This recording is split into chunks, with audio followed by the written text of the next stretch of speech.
Indian history की series में आज हम इंडियन हिस्ट्री की पीरियडाइजेशन इस पे बात करेंगे। तो पिछले पार्ट में हमने ओवरऑल जो पीरियडाइजेशन का टाइम का कॉन्सेप्ट है उस पे बात की थी। तो अगर आप इंडियन हिस्ट्री मैंने हिस्ट्री ऑफ इंडिया इसको देखोगे कि ये कैसे पीरियडाइज की गई है, तो इसमें प्रोबेबली 1903 में स्टैनली पोल ने एक जो यूरोपियन मॉडल है एनिशियंट मिडिवल और फिर मॉडर्न का, वही इंडियन हिस्ट्री के लिए भी उनने अप्लाई किया था। जो उनकी किताब वो मोहम्मद रूल पे है, यानी स्टैनली पोल ने 1903 में यही डिवीजन जिसको ट्राइपाटाइड यानी वो तीन हिस्सों में एनिशियंट मिडिवल और मॉडर्न का, तो ये मतलब इन लाइन था जो कि उससे पहले ओरिएंटलिस्ट्स या उसमें मतलब जो मुस्तशरिकीन या जेम्स मिल जिनका नाम आता है, जिनने इंडिया की हिस्ट्री तीन हिस्सों में तकसीम की थी, यानी हिंदू, मुस्लिम और फिर ब्रिटिश। तो ये बिल्कुल उसी के साथ था, यानी एनिशियंट हिंदू पीरियड था, अब मेडिवल मुस्लिम पीरियड है और फिर जो अब मॉडर्न है वो ब्रिटिश पीरियड से इसका मतलब ये स्टार्ट होता है।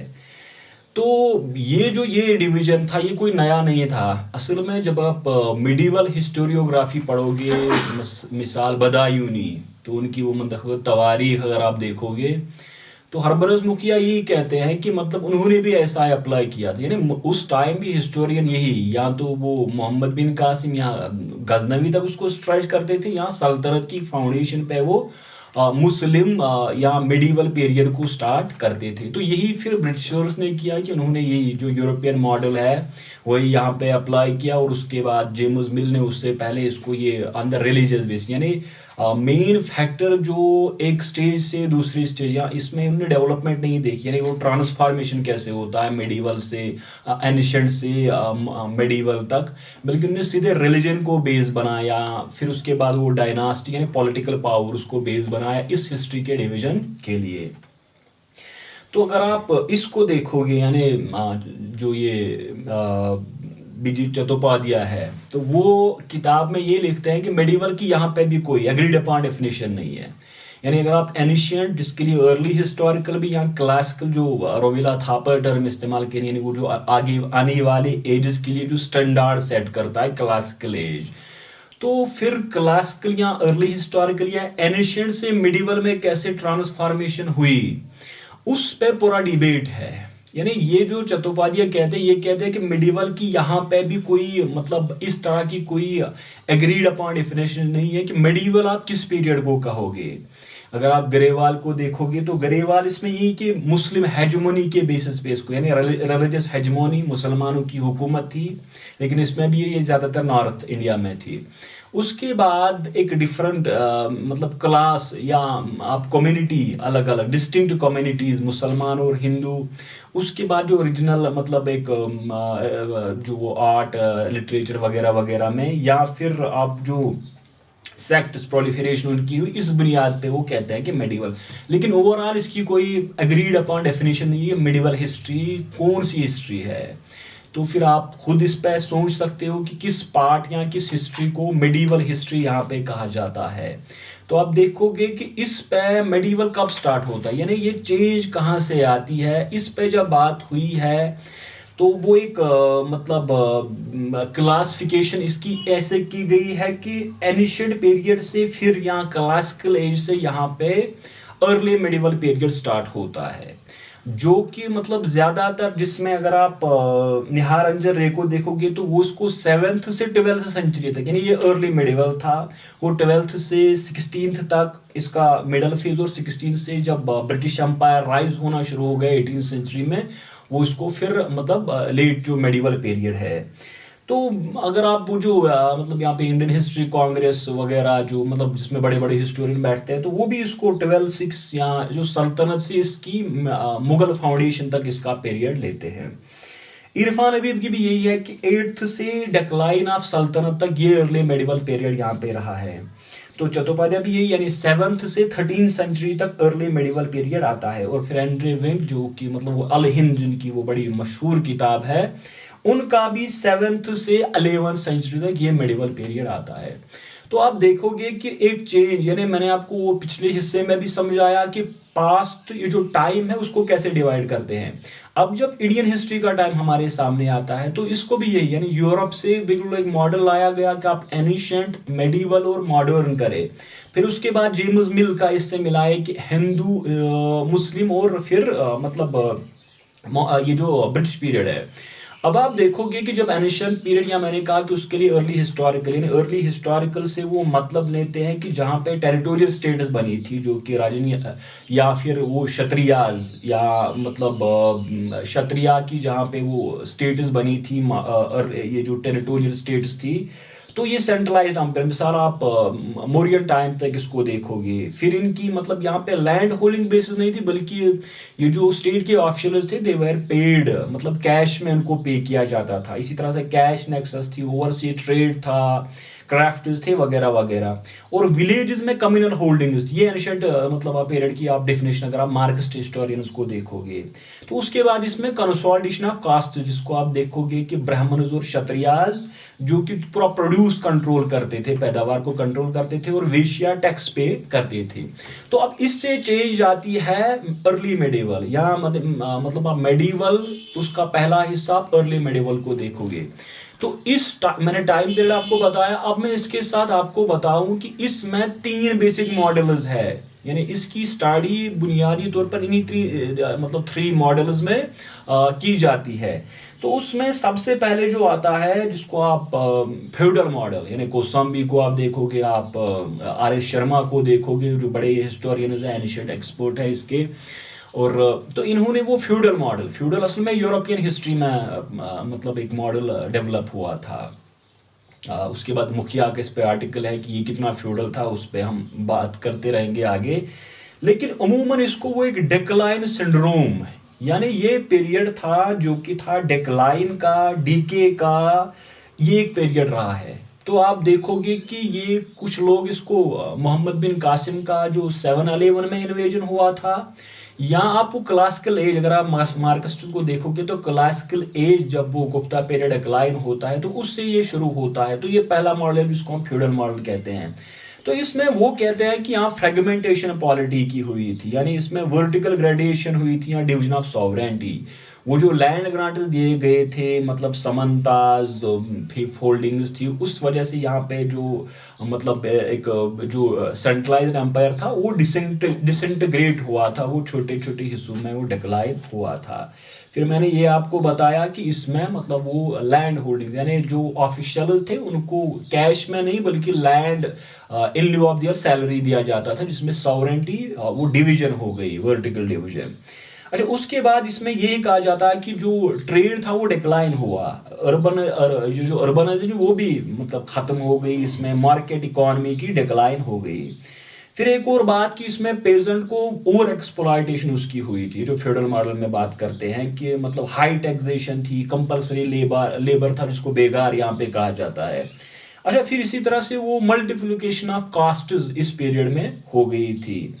तो फिर भक्ति का, यानी भक्ति और फ्यूडल को इन्हें रलाया कि बिल्कुल एक तरह की चीज है, यानी दोनों में से जो कहा जाता है कि जो थ्योरी ऑफ फेथफुलनेस, ये एक मतलब एक दोनों में यकसान, मतलब एक शेयर्ड थिंग जो दोनों में थी, चाहे भक्ति था या फिर ये जो इसको हम कहते हैं कि मतलब फ्यूडल मतलब फ्यूडलिज्म में था। तो इसको आप देखोगे कि ये मार्क्सिस्ट हिस्टोरियन ये कहते हैं कि मतलब 6th सेंचुरी से यहाँ पे जो अर्ली पीरियड है इसका कैरेक्टरिस्टिक फीचर इसका फ्यूडलिज्म है, जहाँ पे मैंने आपको बताया कि कैसे फ्रेगमेंटेशन हुई थी, वर्टिकल डिवीजन सॉवरेंटी का हुआ था, डिसइंटीग्रेशन हुई थी, मार्केट इकोनॉमी खत्म, मतलब डिक्लाइन इसमें आ गया था। इसके बाद एक और है जिसको कि मतलब वो जो साउथ में है वो जिसको हम सेगमेंट्री स्टेट मॉडल, तो जहाँ पे मतलब एक किंग एक तरह का एक रिचुअल फिगर है, और उसके पास वो जो बुनियादी 2 चीजें होती है, रेवेन्यू इंफ्रास्ट्रक्चर और स्टैंडिंग आर्मी, तो वो लैग करता था किंग। तो ये उम्मन वो बर्टनस्टाइन ने साउथ हिस्ट्री के लिए किया था। इसके बाद एक और है, यानी वो proliferation of states and regional level. तो अमूमन यही जो निहार रंजन रे है, उन्होंने इसको लाया। तो असल में उनको चट्टोपाध्याय इस पे क्रिटिसाइज करते हैं, यानी कि आपने बिल्कुल यूरोपियन हिस्ट्री से एक मॉडल लिया है, उसको इंडियन हिस्ट्री पे इम्पोज किया आपने। तो वो कहते हैं किंगडम्स में रीजनल हुए थे, और ये बिल्कुल जिस तरह यूरोप में नेशन स्टेट्स थी, यहाँ पे रीजनल किंगडम्स थे। अच्छा, इसी तरह से मॉनिटरी ट्रांजैक्शन से एग्रेरियन की तरफ ही इकोनॉमी चली गई थी। तो फिर इसी तरह वो भी मशरूमिंग ऑफ सेक्टर्स वगैरह की बात करते हैं, सब सेक्टर्स की बात करते हैं। फिर वो कहते हैं कि इसमें रीजनल स्कूल डेवलप हो गए थे, eastern, Orissa, central, extra extra.